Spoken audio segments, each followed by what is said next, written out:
Depuis le 20 janvier, nous avons rencontré 7500 enseignants et leurs directeurs pour préparer ensemble le tronc commun et l'arrivée des élèves en août 2026.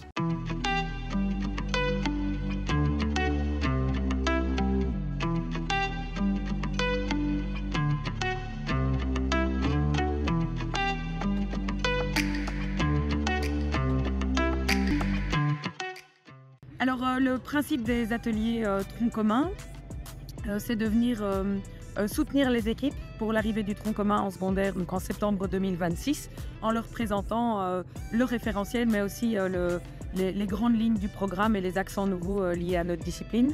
Et donc en éducation physique, avec les profs, on a une nouvelle appellation qui est éducation physique et santé. Donc ça, c'est un des accents nouveaux.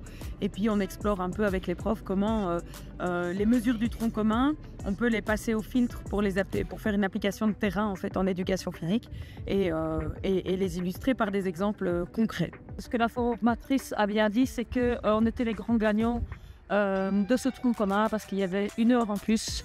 Les compétences étaient beaucoup plus simples et qu'on allait vraiment mettre l'accent sur la santé. Et donc notre cours d'éducation physique allait être un peu valorisé. Et donc pour moi, c'est très positif.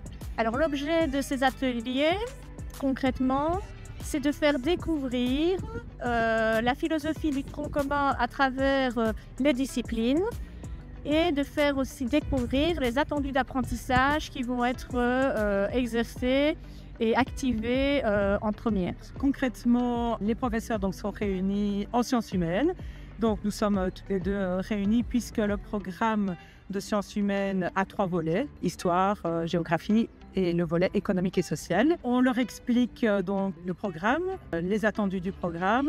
On les met donc par table et ils découvrent nos situations d'apprentissage. Ils essayent donc de comprendre et justement de découvrir tous ces attendus. Ensuite, dans un 3e temps, ils vont créer, imaginer, sur base des titres qu'on leur donne de situations d'apprentissage, leur propre situation. On était totalement dans le flou par rapport aux nouveaux cours de sciences humaines. Et donc là, on a pu avoir des pistes pratiques pour vraiment être dans le concret, alors qu'auparavant, c'était plutôt abstrait dans le sens où on ne savait pas encore ce qu'on allait donner comme cours. Là, on a eu des exercices vraiment pratiques qui ont permis de comprendre les nouveautés auxquelles on va devoir faire face. Merci pour votre confiance, bravo pour votre investissement. Nous restons à votre écoute et à votre disposition.